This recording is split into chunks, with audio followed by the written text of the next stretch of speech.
Hey, what's going on? It's Matt Souders, aka DJ Noji, with the P3 Experience, the experience that you deserve. You should be able to find our information within the virtual business card below. If you have any questions, comments, or concerns, you can check out our socials, of course. That's all linked on there. Any other good information you might be able to find. At any time, if you're not receiving a 5-star service, don't hesitate at all. Feel free to reach out. This information is regarding cocktail hour. Just some tidbits of information and tips that might be able to help you out on your day.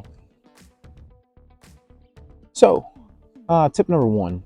So, cocktail hour is typically a time when you are out taking pictures.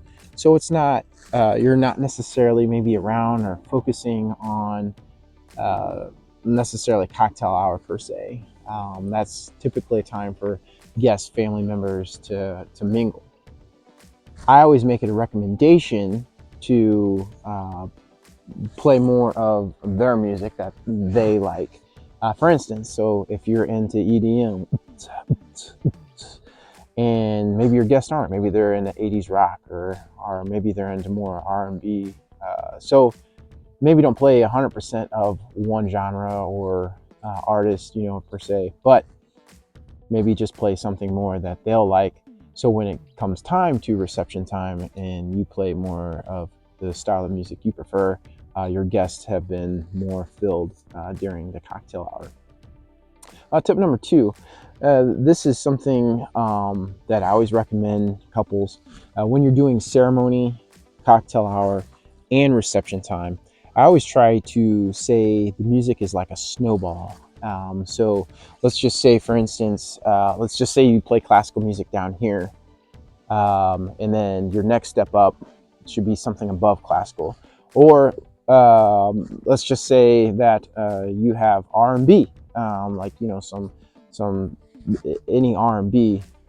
I wouldn't go any lower than R&B throughout your day.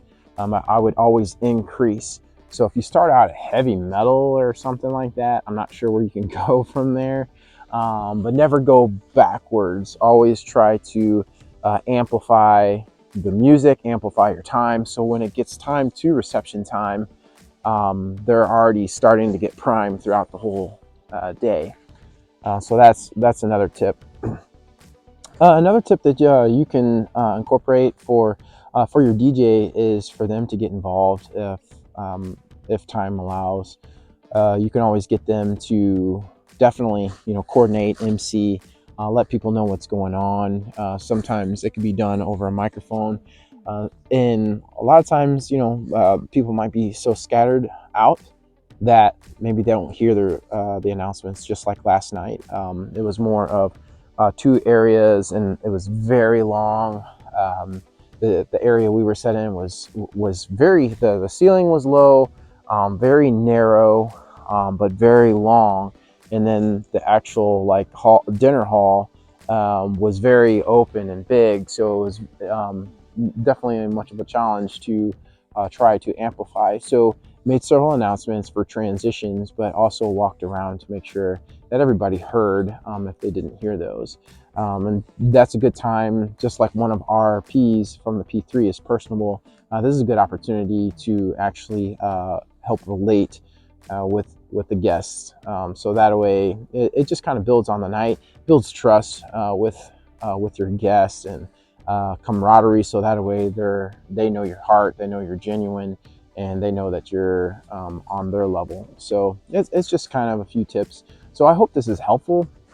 There should be other tips that we'll throw out. So make sure you keep up with us, however you may be. Once again, save that. You can actually save that virtual business card to your phone. The only downfall about that, just as a heads up, so if I decide I want to edit that and add, just like for today, I added a link for a photo wall.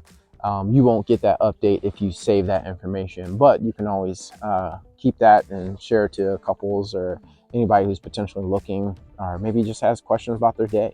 Looking forward to serving you. If you have any questions, comments, or concerns, once again, feel free to reach us. Virtual business card that has all the information that you're going to need. Looking forward to serving you. Talk to you soon.